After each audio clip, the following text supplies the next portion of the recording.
Good morning students. I am Nitya, Assistant Professor, Dr. SNS College of Education.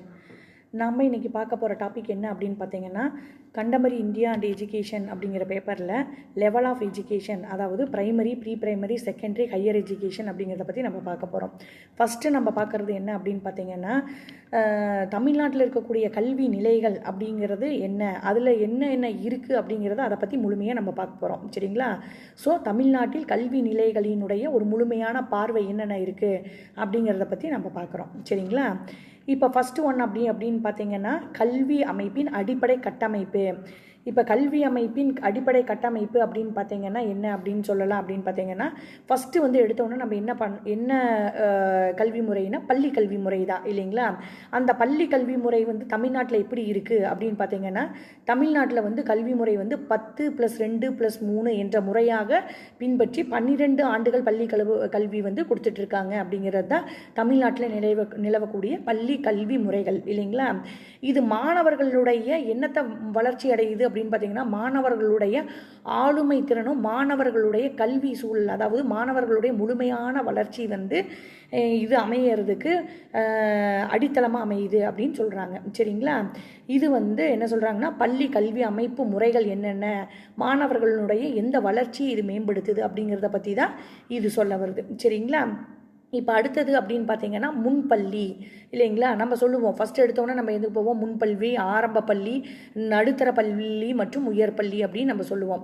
முன்பள்ளி அப்படின்னு பார்த்தீங்கன்னா நம்ம என்ன சொல்லுவோம் அப்படின்னு பார்த்தீங்கன்னா ஃபஸ்ட்டு எடுத்தோன்னே ஒரு குழந்தை வீட்டிலிருந்து பிறந்ததுலேருந்து அம்மா கூட அப்பா கூட வீட்டில் இருக்கக்கூடிய பாட்டி தாத்தா அந்த மாதிரி வீட்டில் இருக்கக்கூடிய சூழ்நிலையிலேயே அந்த குழந்தை வளர்ந்துட்டு வருது இல்லைங்களா?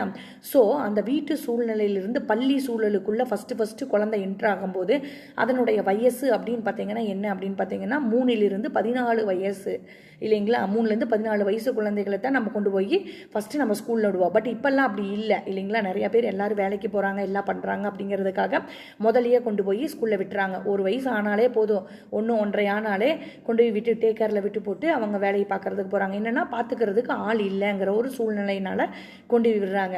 ஸோ தமிழ்நாட்டினுடைய கல்வி முறைப்படி அப்படிங்கிறத பார்க்கும்போது எப்படி இருக்குது அப்படின்னு பார்த்தீங்கன்னா முன்பள்ளி கல்வி முறையினுடைய வயசு, குழந்தைகளுடைய வயசு எப்படி இருக்கணும் அப்படின்னு பார்த்தீங்கன்னா 3லிருந்து 14 வயது உள்ள குழந்தைகளை தான் வந்து கொண்டு போய் விடுறோம்.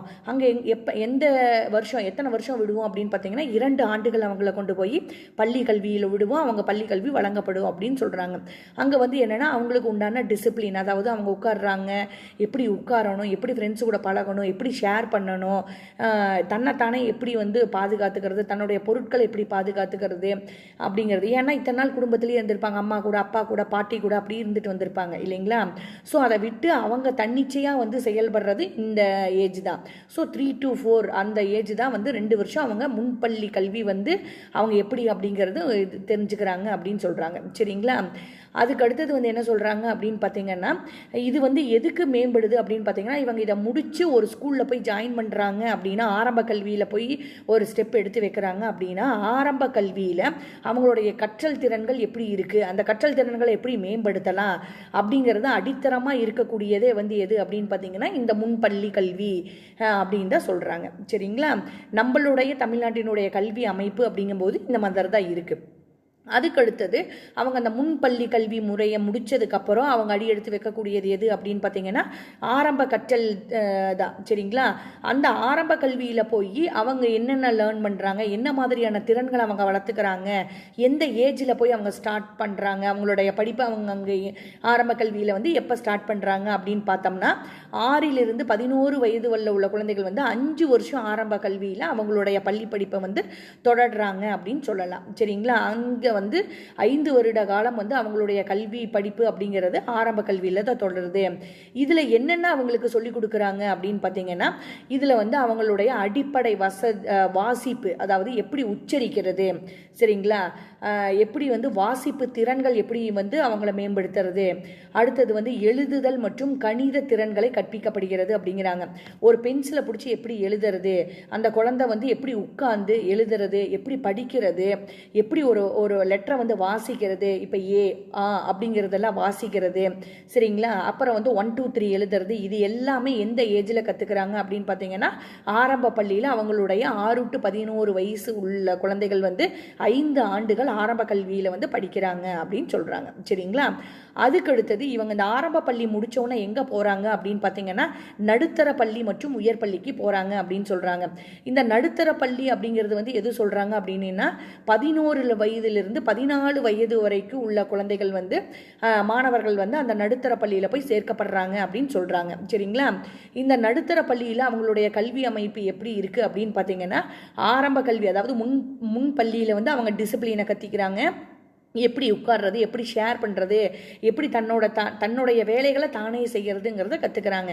ஆரம்ப பள்ளியில் வந்து அவங்களுடைய அப்போ தான் அவங்க படிப்பு அப்படிங்கிறதுக்குள்ளேயே உள்ளே போகிறாங்க, சரிங்களா. ஒரு வாசிக்கிறது, ஒரு எழுதுறது, ஒரு 1 2 எப்படி சொல்கிறது, கணித அடிப்படையிலான எழுத்துக்கள் என்னென்ன இருக்குங்கிறதெல்லாம் கற்றுக்கிறாங்க. அதுக்கு அடுத்தது போயிடுறது தான் நடுத்தர பள்ளி அப்படிங்கிறாங்க. அதிலிருந்து அவங்களுடைய திறன்களை வந்து கொஞ்சம் கொஞ்சமாக டெவலப் பண்ணுறாங்க அப்படிங்கிறாங்க, சரிங்களா. அதில் வந்து அடுத்த கட்டம் ஆரம்ப பள்ளியிலேருந்து அடுத்த கட்ட ஒரு செயல்பாட்டில் வந்து நடுத்தர பள்ளியில் அவங்க கற்றுக்கிறாங்க அப்படின்னு சொல்கிறாங்க, சரிங்களா. அதுக்கு அடுத்தது பார்த்தீங்கன்னா உயர் பள்ளி அப்படின்னு சொல்கிறாங்க. இந்த உயர் பள்ளி அப்படிங்கிறது அவங்க எந்த வயசில் போகிறாங்க அப்படின்னு பார்த்தீங்கன்னா 14 to 16 வயது உள்ள குழந்தைகள் வந்து மாணவர் வந்து 2 ஆண்டு பள்ளி வந்து உயர்கல்வி பள்ளியில் வந்து படிக்கிறாங்க அப்படின்னு சொல்கிறாங்க.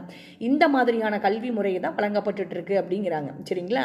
ஸோ தமிழ்நாட்டினுடைய கல்வி அடிப்படை கட்டமைப்பு எப்படி இருக்குது அப்படின்னு பார்த்தீங்கன்னா பள்ளி கல்வி முறை வந்து 10 + 2 + 3 அப்படின்னு சொல்கிறாங்க. இப்போ கொஞ்சம் அதை பிரிச்சிருக்காங்க மாணவர்களுக்கு வந்து கஷ்டம் இல்லாமல் அப்படிங்கிற மாதிரி. முன்பள்ளி, ஆரம்ப பள்ளி, நடுத்தர பள்ளி மற்றும் உயர்கல்வி அப்படின்னு பிரிச்சிருக்காங்க, சரிங்களா. ஓகேம்மா, தேங்க்யூ. நெக்ஸ்ட் கிளாஸில் அடுத்ததை பற்றி நம்ம பார்க்கலாம்.